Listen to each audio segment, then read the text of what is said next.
अस्सलाम वालेकुम वरहमतुल्लाहि वबरकातुहू। नाज़रीन, आज हम सेहत के मामलात में इंशाअल्लाह हमारे डॉक्टर साहब हैं, डॉक्टर आरिफ साहब। इनसे हम इंशाअल्लाह अज़्ज़ा वजल आज सेहत के बारे में सवालात करते हैं जी। कि अपनी सेहत का किस तरीके से ख्याल रखना चाहिए और अपनी हेल्थ के बारे में क्या क्या चीज़ें ज़रूरी हैं जिनके बारे में हमें गौर व फिक्र करना चाहिए और एहतियात बरतना चाहिए। तो मैं सबसे पहला सवाल करूंगा डॉक्टर साहब से कि आप हमें ये बताइए कि खाने से रिलेटेड जो हम खाना खाते हैं तो अच्छा हाजमा हो, गैस ना बने, बदहजमी ना हो, इनके लिए हमें क्या करना चाहिए? देखिए हजरत, आज के टाइम में जंक फूड एक आम बात है और शायद ही कोई ऐसा घर बचा हो जिस घर में जंक फूड ना खाया जाता हो। जंक फूड से मेरा मतलब है जैसे कि बर्गर, मोमोज, चाउमीन, ये सब आज के टाइम में कॉमन है। जी। और एक हेल्थी खाना वही खाना है जिसमें लिमिटेड मसाले यूज किए जाएं। जो आज के टाइम में तरह तरीके के मार्केट में मसाले चले हैं, गोल्डी मसाले, अभी कुछ दिनों पहले इस पर रिसर्च भी हुई थी और हमारे इंडिया के जितने भी मसाले थे लगभग 160 या 70 के समथिंग जो मसाले थे वो फॉरेन कंट्रियों ने बैन कर दिए। और उन मसालों का बैन करने का कारण ये था, उनका कॉज ये था कि उसमें कुछ केमिकल्स ऐसे प्रेजेंट थे जो कैंसर सेल को पुश करते थे। तो जो फ्रांस हो गया, हमारे जो भी डेवलप्ड कंट्रियां हैं जी, उनने सारे वो मसाले बैन कर दिए। तो हमें भी ये चाहिए कि हम भी उन मसालों को अवॉइड करें। और जो हम लोग आज के टाइम में जो ऑयल यूज करते हैं, जी। सबसे मेन कारण पेट खराब होने का वही है, ऑयल। अच्छा। जो ऑयल होता है ना, आज के टाइम में तरह तरह की चीजों से ऑयल यानी बनाया जिसे जा हम रहा है। रोगन कहते हैं, यस, तरी। तरी जिसे बोलते हैं हम। तो आज के टाइम में जो खाने में जो तेल यूज हो रहा है, आज के टाइम में ज्यादातर तो हर किसी के घर सरसों है नहीं। जी, तो हम सब लोग क्या करते हैं, परचेस करते हैं और तरह तरह का सोयाबीन ऑयल, जी, फॉर्चून सोयाबीन ऑयल, ये सब जैसे ऑयल खरीदते हैं, वेलकोलू वगैरह। जी, लेकिन इसमें कुछ चीजें ऐसी मिलाई जाती हैं जो हमारे डाइजेशन सिस्टम को पूरा बिगाड़ देती हैं। तो हमें जी, चाहिए कि उन चीजों को लिमिट से लिमिटेड ही यूज किया जाए और कम से कम मसाले यूज किए जाए खाने में। जी। तो बेहतर रहेगा कि डाइजेशन सिस्टम ना बिगड़ेगा। अच्छा, ये चीज है। तो हमें किस टाइप के मसाले यूज करना चाहिए? ये जो मार्केट में मसाले हैं, मैं देखता हूँ कि मार्केट में ज्यादातर तो ये गोल्डी मसाला ही यूज होता है हमारे यहाँ तो, और इसी की मार्केट भी है ज्यादा। तो एक्चुअल में खाने को टेस्ट में लाने के लिए ये तरह तरीके के केमिकल्स वगैरह यूज किए जाते हैं। जी, और ये केमिकल्स उस टाइम पर तो टेस्ट देते हैं, लेकिन वो टेस्ट अंदर जाके बहुत बड़ी बीमारी पैदा कर देता है। अच्छा, गैस हो गई, बदहजमी हो गई, कभी कभी लूज मोशन भी हो जाते हैं। डाइजेशन सिस्टम अच्छा नहीं होता तो एक दिन खा लेते हैं, 3 दिन तक वो हजम ही नहीं होता। वो ऐसा कि वैसा स्टमक में रखा रहता है। लीवर हमारा इस काबिल होता नहीं कि उसको डाइजेस्ट कर पाए।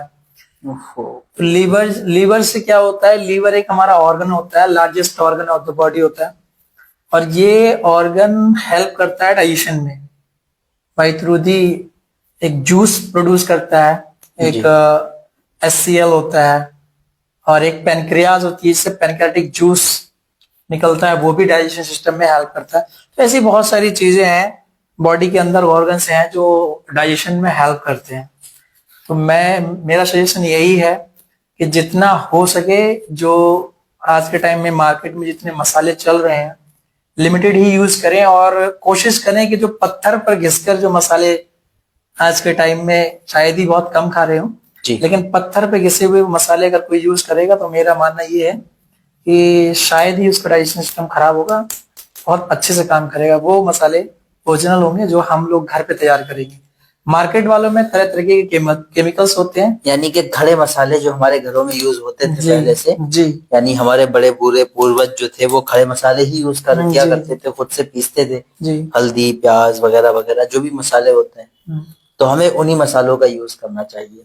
अच्छा, मैं आपसे एक सवाल ये भी है कि मान लीजिए किसी ने बहुत ज्यादा रोगन का यूज किया, यानी तेल वगैरह ऑयली फूड ज्यादा खाया, जंक फूड्स खाए, और उसके बावजूद उसका पेट जो है उसके बाद गड़बड़ हो गया, यानी अच्छे से हाजमा नहीं हो रहा है, उबकियां आ रही हैं, गैस की प्रॉब्लम हो रही है, तो इसके लिए हमें क्या करना चाहिए कि हमें उसमें सही टाइम से उसका ट्रीटमेंट हो जाए और अच्छे से उसका हम इलाज कर सके।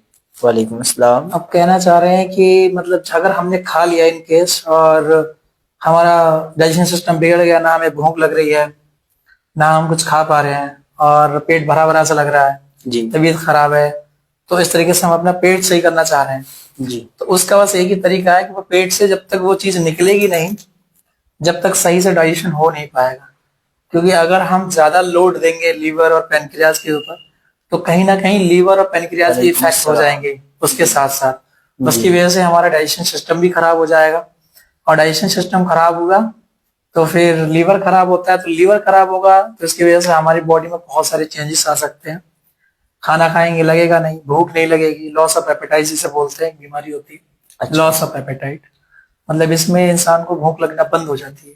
तो कोशिश करें कि कुछ दिनों तक, जब तक आपने जो खाना खाया आपकी तबीयत जी खराब है, तो जी। आप एक एंटासिड मेडिसिन का यूज कर सकते हैं। वालेकुम एंटासिड अस्सलाम। मेडिसिन एक ऐसी मेडिसिन होती है जी जो हमारे स्टमक में जो भी फूड होगा, जो डाइजेस्ट अच्छे से नहीं हो पा रहा होगा, तो एंटासिड मेडिसिन क्या करती है, उसको हेल्प करती है डाइजेशन करने में।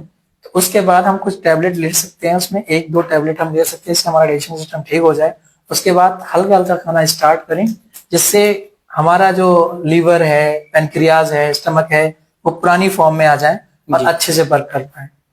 जी। वो एक एंटासिड एक आपके डाइजेशन सिस्टम में एक अच्छा रोल प्ले कर सकती है। तो आप एंटासिड का यूज कर सकते हैं ऐसे टाइम पे, लेकिन कोशिश करें कि उसके बाद कुछ दिन हल्का फुल्का हल्का खाना खाएं, जिससे जी, डाइजेशन सिस्टम पे ज्यादा इफेक्ट इस ना तरीके पड़े। से हदीस शरीफ में भी यही हुक्म है जी कि आप खाना जब भी खाएं तो एक तिहाई खाना पेट में गुंजाइश रख के खाएं, क्योंकि उससे ये होगा कि आपका जब पेट में जगह होगी तो आप का हाजमा भी अच्छा होगा और बीमारियों से महफूज रहेगी। और शायद हजरत अबू बकर सिद्दीक के दौरे खिलाफत में एक बहुत बड़ा हकीम आया था कि जिसने उसका डंका बजता था चार जानिब में कि हाँ ये बहुत बड़ा डॉक्टर है, बहुत बड़ा हकीम है, बहुत बड़ा काबिल है।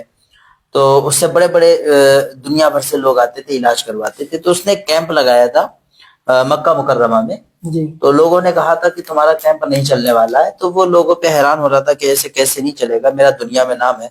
बहरहाल उसने कैंप लगाया और उसने देखा कि वाकई उसके यहाँ मरीज नहीं आ रहे।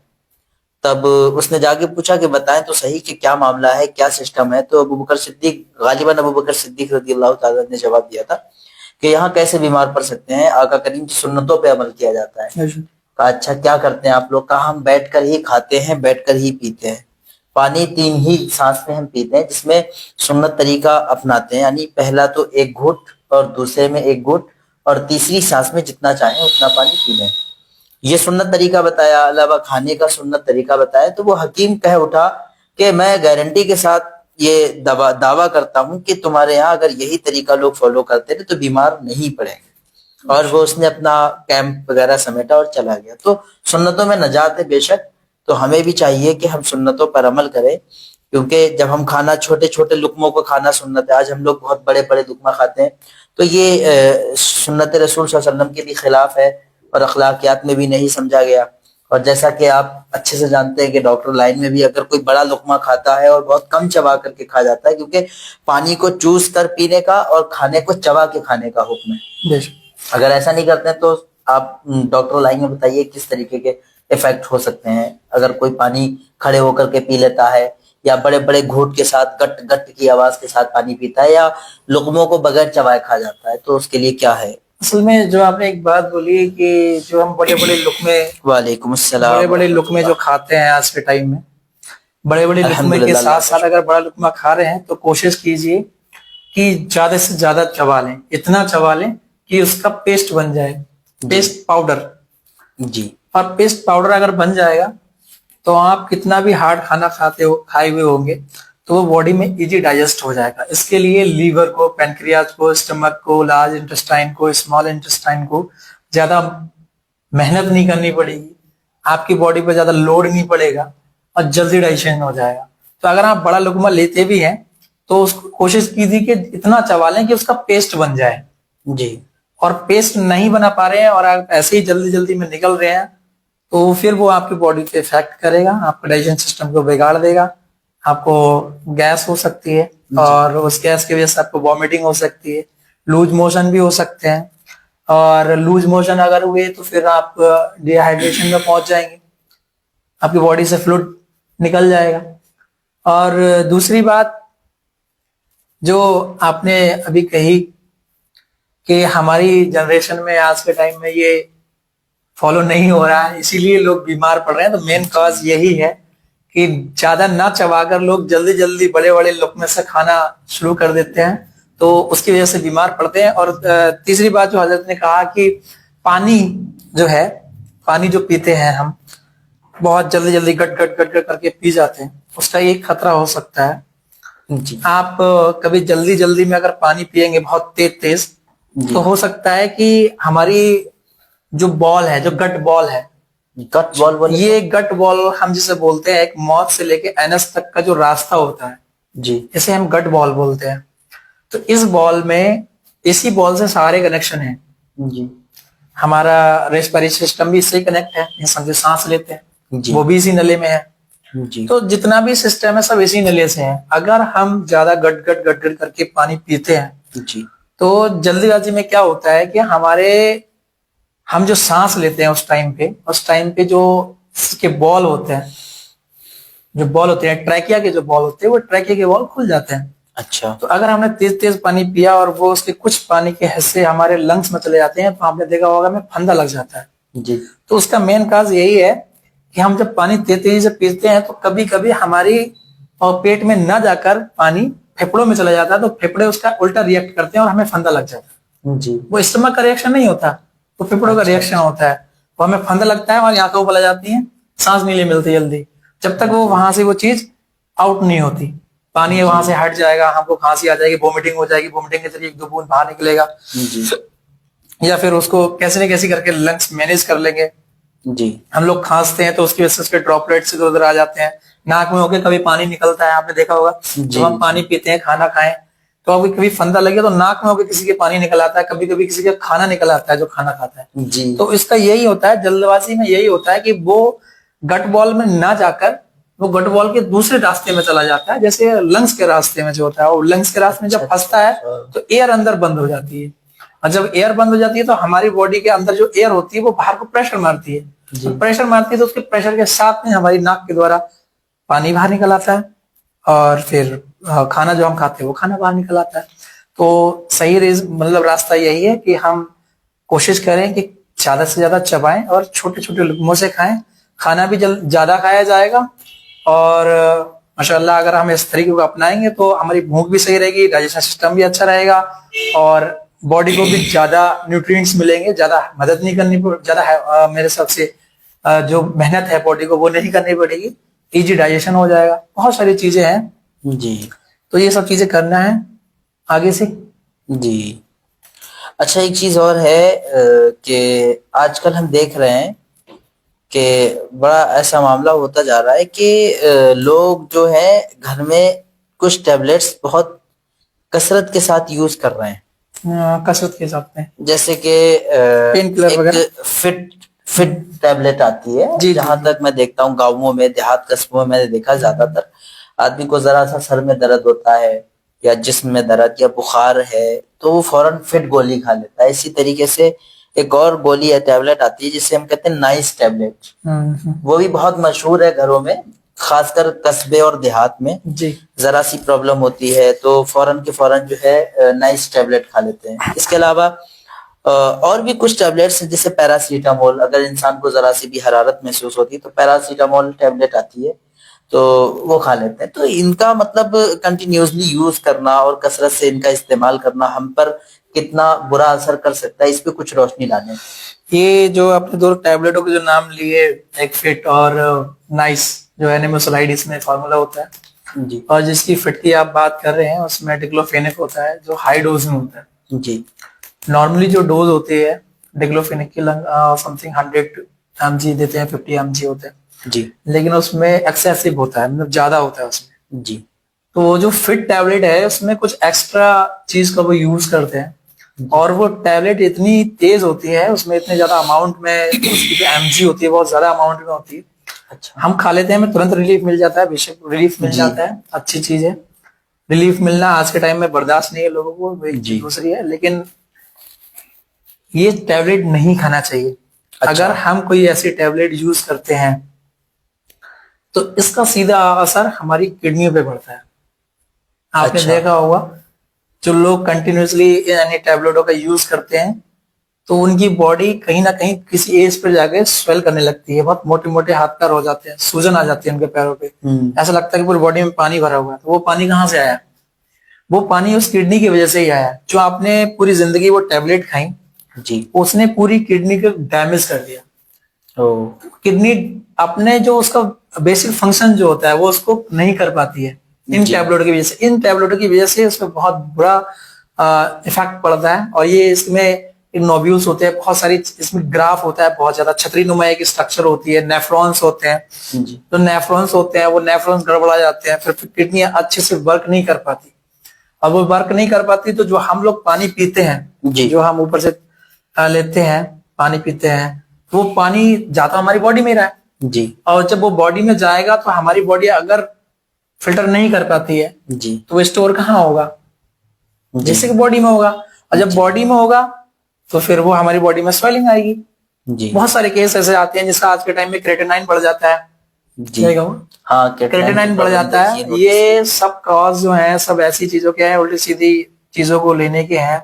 जी तो ये चीजें मैं कहूंगा कि ऐसी टैबलेट्स कोई भी ऐसी ना लें और कोशिश करें कि आपको अगर मेरा बेसिक एक फंडा है, अगर आपको कभी भी सर में दर्द है, जी दर्द हो रहा है, तो कोशिश कीजिए कम से कम आप 1 घंटे में 500 से 1 लीटर पानी पी लीजिए, टैबलेट यूज ना करके। 1 लीटर अगर पानी आप पी लेते हैं 1.5 घंटे में, तो मेरा मानना यह है कि आपका सर का दर्द ऐसे ही रुक जाएगा बिना टैबलेट के और आपको टैबलेट की अच्छा जरूरत नहीं पड़ेगी। एक्चुअल में सर में दर्द होने का एक कॉज होता है, बेसिक कॉज ये होता है कि हमारी जो ब्रेन की जो बेन्स होती हैं, ब्रेन दिमाग की जो बेन्स होती हैं बहुत बारीक होती हैं और हमारी बॉडी में क्लॉटिंग फैक्टर्स भी होते हैं, जी प्लेटलेट्स भी होती हैं। तो अगर उन प्लेटलेट्स का प्रेशर जी कहीं पे, जैसे कोई बेन्स है पतली है जी और हम ज्यादा करते हैं तो क्लॉटिंग फैक्टर हमारी बॉडी में ज्यादा ओवर थिंकिंग करते हैं हम, जी किसी भी चीज को लेकर ओवर थिंकिंग करें या किसी के बारे में ज्यादा सोचें, या फिर हो सकता है हमको माइग्रेन हो जी और कोई बीमारी और भी हो सकती है। तो जब हम ओवर थिंकिंग करते हैं, मेन कॉज होता है किसी चीज का ओवर थिंकिंग इसका मेन कॉज होता है। जी जी ओवर थिंकिंग जब करते हैं तो बॉडी में क्लॉटिंग फैक्टर्स बढ़ने लगते हैं अच्छा और क्लॉटिंग फैक्टर्स जब बढ़ने लगते हैं तो ब्रेन की जो नसें होती है वो बहुत बारीक होती है। तो वो जो क्लॉटिंग फैक्टर हैं, प्लेटलेट्स हैं, वो सारी जाके ब्रेन की नसों में चिपक जाती हैं। मतलब उनके प्रेशर, एक ये पाइप है इसका पूरा ये प्रेशर है ये निकलना का, ये पूरा प्रेशर है पाइप, इसमें आराम से ब्लड फ्लो हो रहा है। अब इसमें क्लॉटिंग फैक्टर बढ़ जाएंगे तो इसका जो एरिया है, जी इसका एरिया तो उतना ही है, क्लॉटिंग फैक्टर आ रहे हैं तो इसको एरिया क्या है, ये ज्यादा। जी अब ये ज्यादा में तो नहीं जा सकती क्योंकि इसका एरिया फिक्स है। बिल्कुल अब जब नहीं जाती तो इसमें प्रेशर बढ़ने लगता है। जब प्रेशर बढ़ेगा जी तो समझ लीजिए फिर हमारे सर में दर्द होगा। ओ तो यही कारण होता है कि सर में दर्द होता है। तो मैं इसीलिए कह रहा हूं कि पानी ज्यादा पिए जिससे डिजोल्वेशन हो जाए और प्लेटलेट्स जो पतली हो जाए, इससे जो फ्लो है उसका नॉर्मल हो जाए। सेम लाइक ऐसा होता है, मैं एक पेन का एग्जांपल दूंगा जरा। इसके नीचे एक आपने एक इंक वाली जो रिफिल है, जी इसमें मान लीजिए वो ब्लड है और ये बेन है जी और ये बेन इतनी ही रहेगी, ये फिक्स है, ये नहीं बढ़ सकती नहीं घट सकती है। जी लेकिन अगर इसके अंदर क्लॉटिंग फैक्टर बढ़ जाएंगे तो इसका एरिया फिक्स है और क्लॉटिंग फैक्टर बढ़ गया तो इसका एरिया ज्यादा चाहिए, अब ये एरिया बढ़ नहीं सकता। जी जब क्लॉटिंग फैक्टर बढ़ेंगे तो इस पर प्रेशर बनेगा और प्रेशर बनेगा तो हमारे सर में दर्द होगा। अच्छा तो ये कभी कभी ऐसा होता है ना कि हमें, अभी मैं इंशाल्लाह इनका जवाब देता हूँ कि ये किसी नजर या बीमारी से बचने के लिए तावीज पहन सकते हैं या नहीं पहन सकते। हाँ तावीज पहन सकते हैं, शर्त ये है कि वो किसी आलिम दीन से लिए हुए हो और कुरान और हदीस के ताबिज हो। आजकल देखा ये जा रहा है कि न जाने कितने लोग ऐसे भी हैं जो पंडितों के दिए हुए चीजें पहन लेते हैं, दर्द से बचने के लिए वो अंगूठी या कड़ा पहन लेते हैं। तो याद रहे कि जो शरीयत में जो चीज हराम है उसमें शिफा नहीं हो सकती, ये सिर्फ वहम है। लोग अकीदत पत्थरों से बना लेते हैं तो पत्थरों से भी उन्हें शिफा होने लगती है, तो इसकी अकीदत भी नहीं बनाना चाहिए। कड़ा वगैरह से कोई शिफा नहीं मिलती है। हाँ, तावीज जो कुरान और हदीस के मफहूम के हैं वो पहन सकते हैं। जी, तो मैं ये पूछ रहा था कि कभी कभी ऐसा होता है कि हमारी सर की जो नसें होती है ना, ब्लिंक करने लगती है, एकदम ऐसा लगता है जैसे एकदम फूल रही हैं फिर हल्की हो रही हैं, इस टाइप से। ये खासकर ये चीज, तो ये इसका क्या खास रीजन होता है? ये वही है जो मैं बता रहा हूँ, जैसे वही ब्लड की वजह से, ब्लड फ्लो। अच्छा, जैसे अच्छा, हमारा हार्ट है, हार्ट जो है एक उसका ऐसा टाइम होता है जो वो सारे ब्लड को कलेक्ट करता है जी, और एक टाइम उसका ऐसा होता है वो सारे ब्लड को भेजता है बॉडी। हाँ, तो कलेक्ट करता है तो हमारी ब्रेन रिलैक्स करती है। जब ब्लड को एकदम बाहर फेंकता है तो हमारे ये बॉडी बाहर ब्लिंकिंग करने लगती है। ये सब ये चीज है, वो सेम ही है, उसमें कोई डिफरेंस नहीं है। अच्छा, एक चीज और, एक और सवाल सही याद आया। चूंकि अभी ये सवाल जो है हमारे बहुत ही खास एक रिश्तेदार हैं, बहुत ही खास रिश्तेदार हैं, उन्होंने किया था कि जो एंटीबायोटिक टैबलेट्स होती हैं उनका यूज नहीं करना चाहिए, क्योंकि ऐसा होता है कि उनके यूज करने से, बताने वाले ने बताया है कि उनके यूज करने से जो है एक बॉडी की आदत बन जाती है, उन्हें पूरी डोज लेनी पड़ती है, फिर कोर्स चलाना पड़ता है। जितना मतलब ये है कि अगर नॉर्मल टैबलेट आप खा रहे हो सिर्फ, उससे एक दिन में अगर आप ठीक रहे हो, लेकिन अगर आप एंटीबायोटिक्स के साथ ले रहे हो और 2 दिन में ठीक हो रहे हो, तो अगली बार आप 2 दिन से कम में ठीक नहीं होगे उससे, इतना ही। क्या ऐसा कुछ है? ये बिल्कुल ऐसा है।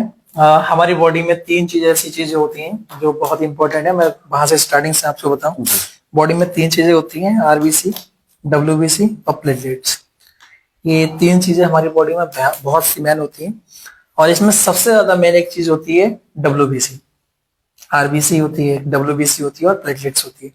इसमें सबसे मेन जो चीज होती है इन तीनों में वो होती है डब्ल्यूबीसी। डब्ल्यूबीसी जो है white blood cell, white blood cell जी।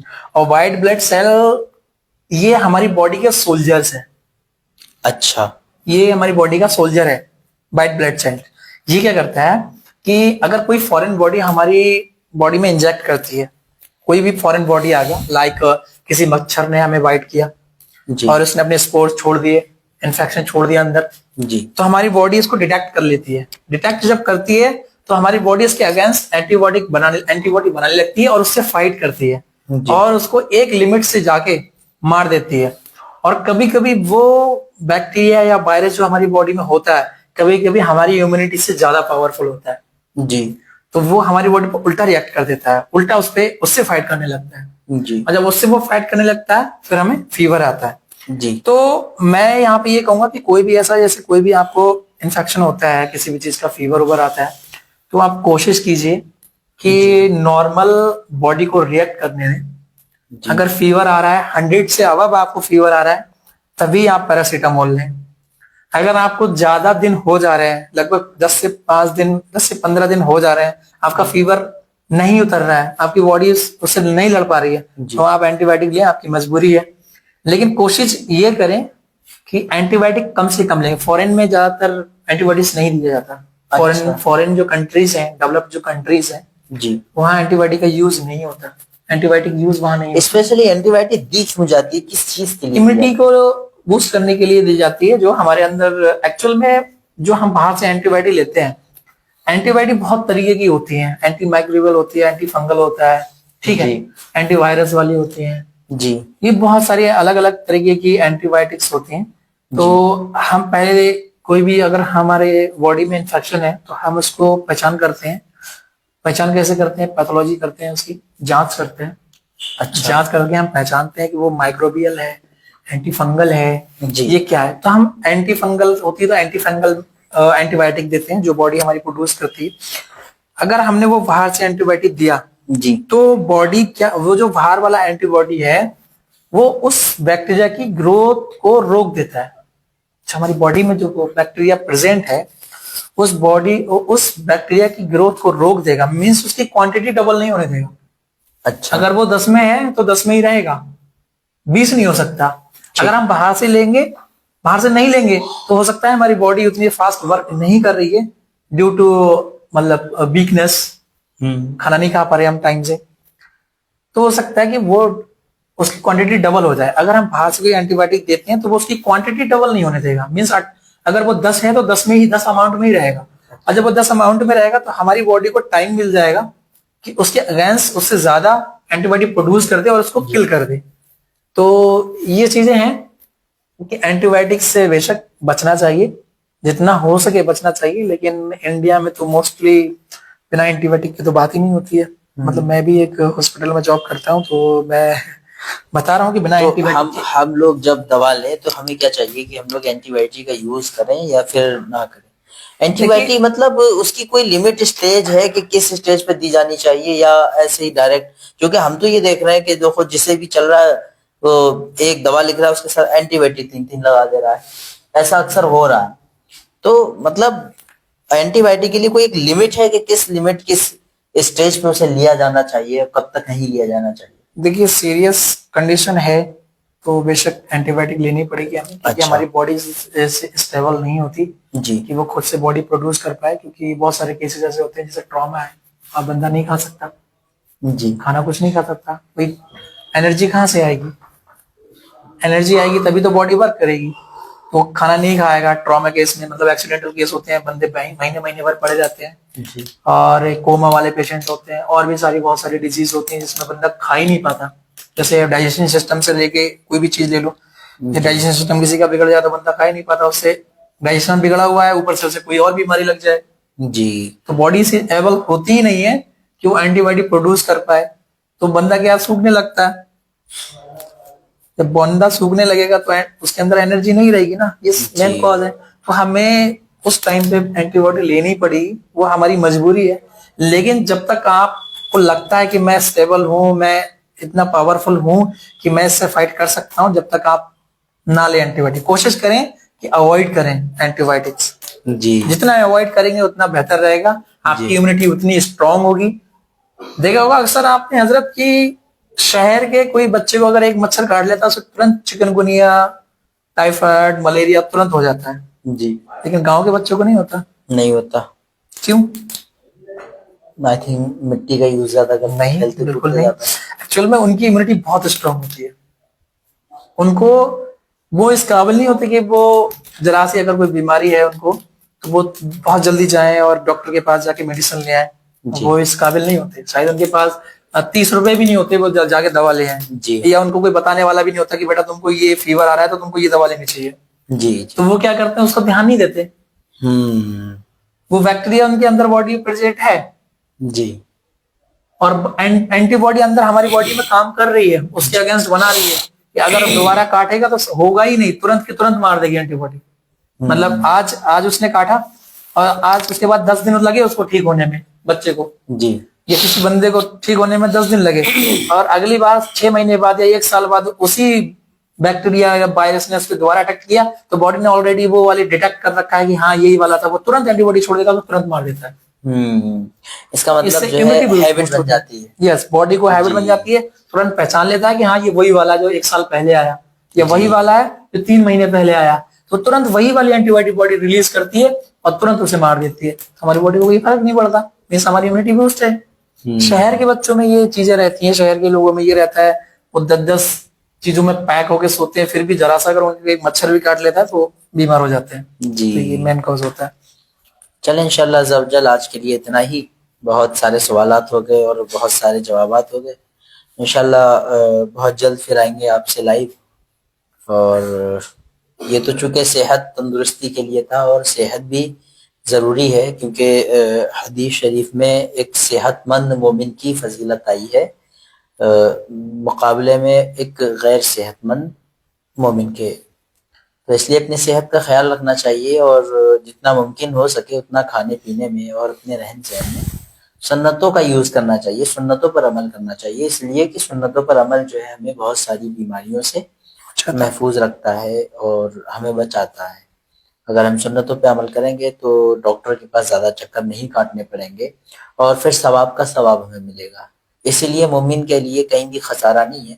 मोमिन अगर रोजा रखता है तो उसके लिए सेहत के लिए बहुत फायदेमंद है, क्योंकि मैंने जहां तक सुना है, हमारे डॉक्टर साहब बताएंगे अगर मैं सही हूं तो, कि अगर कोई बंदा रोजा रखता है तो उसको जो है उसके अंदर कैंसर वगैरह के चांसेस बहुत कम हो जाते हैं, और सही यहाँ बात तक कि जो डेड सेल्स जो होती हैं उन्हें हमारी बॉडी के और जो सेल्स होते हैं खा जाते हैं, है ना हजरत? एक्चुअल में जो जो रोजे रखने का जो एक वो है, ये बहुत ही इंटरेस्टिंग टॉपिक है। इस पर बहुत सारी रिसर्च हो चुकी है। फ्रांस में भी रिसर्च हो चुकी है और हमारे यूके में भी रिसर्च हो चुकी है। बहुत सारे बड़े बड़े साइंटिस्टों ने इस पर रिसर्च की है। रोजे रखने से हमारी बॉडी में भूख लगती है बहुत जी तेजी से। सारे ऑर्गन्स जग जाते हैं कि हमको एनर्जी चाहिए चाहिए चाहिए, सब मांगने लगते हैं। और उस टाइम पे क्या होता है, हम बाहर से कुछ ले नहीं, हमें पता है कि हमारा अकीदा है कि हम शाम को खाएंगे, कुछ भी हो जाए खाएंगे ही नहीं। खाएंगे ही। तो बॉडी क्या करती है, उसको कुछ नहीं मिलता तो हमारी बॉडी में जो बेकार की सेल्स होती है ना, कहीं पे डेड सेल होती है, कोई बेकार होती है, कमजोर होती है, तो वो सेल क्या कुछ नहीं करती, उसको ही खाने लगती है, अपनी भूख उससे मिटा देती है। खत्म कर तो दिया। जो वो डेड सेल जो वहां पे अपनी जगह पकड़ रही थी, तो उसने उसी को खा दिया, और उसे खा के वो स्प्लीन में पहुंचा देती है। हमारी बॉडी में उसका स्टोरेज भी है, जी हमारी बॉडी में उसका स्टोरेज भी है, स्प्लीन में पहुंचा देती है। उसको खा लिया, खा लिया, उसका डाइजेशन करके स्प्लीन में पहुंचा दिया, तो स्प्लीन में स्टोर करता है, और स्टोर करने के बाद उसको रिसाइकलिंग करता है। अच्छा। रिसाइकलिंग करेगा, उसमें जो चीजें निकालने की वो निकाल लेगा, जो वेस्ट करने की तो बाहर कटने की तो बाहर निकाल देगा। अच्छा अच्छा। ये चीज है। रोजा बहुत अच्छी चीज है, रोजा रोजा एक सबको बहुत रखना फायदेमंद चाहिए। चीज है। इसके अलावा फर्ज तो है ही, और उनके अलावा नफिल रोजे भी रखना चाहिए, वो भी सेहत के लिए बहुत फायदेमंद है। और नमाज भी बहुत इंपॉर्टेंट चीज है, क्योंकि एक बार ऐसा हुआ है, एक मैंने रिसर्च पढ़ी थी, उसमें एक इलाके में लोग बहुत ज्यादा पागल हो रहे थे, बहुत ज्यादा मेंटल होते जा रहे थे, बहुत ज्यादा मेंटली प्रॉब्लम आ रही थी। तो एक रिसर्चर ने देखा कि यहाँ पे ये प्रॉब्लम जो है सिर्फ और सिर्फ ईसाई या यहूदियों को है, जो यानी कि मुस्लिम नहीं है, लेकिन मुसलमानों के अंदर ये बहुत ही कम प्रॉब्लम पाई जा रही है। तो उसने जब इस पे रिसर्च की तो वो कहने लगा, हालांकि वो ईमान ले आया था, तो उसने ये बात प्रूफ की थी कि ये जो तरीका है मुसलमानों में वुजू करने का, जिसमें वुजू करते हैं दिन में 5 मरतबा, और अपनी सर का मसाज करते हैं, मसा करते हैं, प्लस ये अपनी गर्दन का जो बैक साइड में होती है उसको पानी से तर करते हैं। इससे माइंड को बहुत ज्यादा रिलैक्स मिलता है और बहुत सुकून मिलता है, और बहुत सारी परेशानियों बीमारियों से बचाता है। तो उसने इस मुद्दे को देख करके कि इस्लाम के अंदर इतनी इतनी सी चीजों का ख्याल रखा गया है, हमारी सेहत का तो फायदा है ही, साथ ही हमारे लिए आखिरत में भी फायदा है, अल्लाह उसका सवाब भी देगा, अज्र भी देगा। ये जो हजरत आप बता रहे हैं ना, हमारे इसमें जो वुजू करते हैं, मेडिकल फील्ड में इसको हैंड वॉश कहा जाता है। जो हम लोग वुजू में जो स्टेप फॉलो करते हैं, सेम मेडिकल फील्ड में भी यही होता है। जो ये कलाई से हाथ धोना, अच्छे से ऊपर से बढ़िया उंगली से साफ करना, जी कुल्ली करना, ये सारे स्टेप जो है वो मेडिकल फील्ड में है। अब जी। ये कहा जाएगा कि मेडिकल से इस्लाम ने कॉपी किया, नहीं, इस्लाम को मेडिकल ने कॉपी किया है। बेशक बेशक इस्लाम को ही मेडिकल ने कॉपी किया है, ये तो हकीकत है। और दुनिया जान भी रही है कि ये आजकल जितनी भी तरक्कियां हैं, इंसान हवाओं में पहुंचा है तो कहीं ना कहीं ये मुसलमानों की देन है। मुसलमानों ने जो है कदम आगे बढ़ाया है, मुसलमानों को जहन अल्लाह ने ऐसा अता फरमाया है कि वो जो पाबंद होता है इस्लाम का, अगर आप सर्च करेंगे हमारे इस्लाफ का, इमाम राजी, कभी आप सर्च कीजिएगा विकिपीडिया पे, उनकी लाइफ हिस्ट्री पढ़िएगा, या इनके अलावा इमाम इब्ने हैसम हो गए उनको पढ़िएगा, या इमाम वो ख्वाजा निजामुद्दीन हो गए उनको पढ़िएगा, या इनके अलावा बहुत सारे उलमा हैं, बहुत सारे फुकाहा हैं, उनको पढ़िएगा, तो आप देखेंगे कि वो एक एक नहीं बहुत सारे सब्जेक्ट्स में माहिर हुआ करते थे। एक होता है सिर्फ नॉलेज रखना, वो अलग है, लेकिन माहिर होना बहुत बड़ी बात होती है। तो कहीं ना कहीं हमारे इस्लाफ ने जो है ये एजुकेशन को इबादत समझ के हासिल किया है, तो हमें भी चाहिए कि एजुकेशन को हम इबादत समझ करके हासिल करें। दुनिया का तो हमारा फायदा ही है, हमें अपना मेन फायदा आखिरत नजर में रख के चलना चाहिए। बहरहाल बहुत ज्यादा वक्त भी हो गया है, और हजरत का भी काफी टाइम ले लिया है, और बहुत बहुत शुक्रिया हमारे डॉक्टर साहब का कि हमारा इतना ख्याल रखते हैं, और माशाल्लाह अच्छी अच्छी बातें बताते हैं। मैं बस एक आखिरी सवाल करके बात खत्म करता हूँ। मैंने आपके मुंह से एक लफ्ज बहुत ज्यादा सुना, बड़ी कसरत के साथ, कि सल्लल्लाहु ताला अलैहि वसल्लम, अभी जहन में था, जहन से ही उतर गया वो लफ्ज, इंशाल्लाह फिर कभी आएगा तो मैं पेनक्रियाज से, हाँ सॉरी पेनक्रियाज, मैंने पेनक्रियाज का तस्करा बहुत ही ज्यादा सुना है। तो पेनक्रियाज जो है क्या मतलब बहुत ज्यादा इंपॉर्टेंस रखता है हमारी बॉडी में? पेनक्रियाज आज के टाइम में तो बहुत इंपॉर्टेंस रखता है। अच्छा, आसान लफ्जों में हम इसे क्या कह सकते हैं पेनक्रियाज को? पेनक्रियाज अगर ठीक है तो आप कभी शुगर के मरीज नहीं बनेंगे। ओ अच्छा, माशाल्लाह। सिंपल लैंग्वेज है। अगर पेनक्रियाज ठीक है तो आज के टाइम में मोस्टली हर दूसरे घर में कोई ना कोई शुगर का मरीज है। जैसा कि आज आपने बताया था कि हमारी बॉडी के अंदर जैसे आरबीसी है, डब्ल्यूबीसी है, प्लेटलेट्स है, तो मैंने डब्ल्यूबीसी के बारे में पढ़ा था कि हमारे जिस्म के अंदर एक सफेद खून होता है। हालांकि मैंने जब पढ़ा था तो बोन मैरो। हाँ मुझे यकीन नहीं हुआ, मैंने कि ये क्या बात हुई यार, जिस्म के अंदर सफेद भी खून होता है, तो लाली होता है खून। लेकिन आज देखें कहीं ना कहीं हमारे बुजुर्गों ने जो लिखा है बहुत अच्छा लिखा है, और हैरानी की बात है कि उस दौर में लिखा जबकि देखने के लिए आज तो इतनी माइक्रोस्कोप वगैरह आ गई है, न जाने क्या क्या चीजें हो गई हैं, देखने के लिए बारीक से बारीक चीज देख लिया जा रहा है, यहाँ तक कि हमारे जो स्पम्स होते हैं उनको भी गिन लिया जाता है, उसके अंदर काउंट कर लिया जाता है। काउंट होती वो तक गिन लिया जाता है। और उस वक्त में हमारे बुजुर्गों ने लिखा जब देखने के लिए चश्मा भी नहीं था, उस वक्त में लिख के गए। हैरानी होती है, अब अक्ल दंग रह जाती है। कहीं पढ़िएगा आप, अब तो माशाल्लाह दीन बहुत आसान हो गया, इंग्लिश बुक्स हो गई हैं, हिंदी में भी अवेलेबल है इंग्लिश ट्रांसलेशन से, तो पढ़ें। इमाम राजी को पढ़ें, इमाम हैसम को पढ़ें। फील्ड ऑफ विजन इमाम इब्न हैसम ने जो दिया है, फील्ड ऑफ विजन पर रिसर्च आपने की, उन्हें फादर ऑफ इलिप्टिक्स भी कहा जाता है। बहरहाल हम अपनी गुफ्तगू खत्म करते हैं, बात अगर होती जाएगी तो बढ़ती जाएगी, क्योंकि मुझे भी नींद आ रही है और हजरत भी माशाल्लाह मसरूफ दिन भर ड्यूटी से आए थके हुए। इंशाल्लाह फिर आएंगे लाइव और फिर से मुलाकात करेंगे इंशाल्लाह। अस्सलाम वालेकुम व रहमतुल्लाहि व बरकातुहू।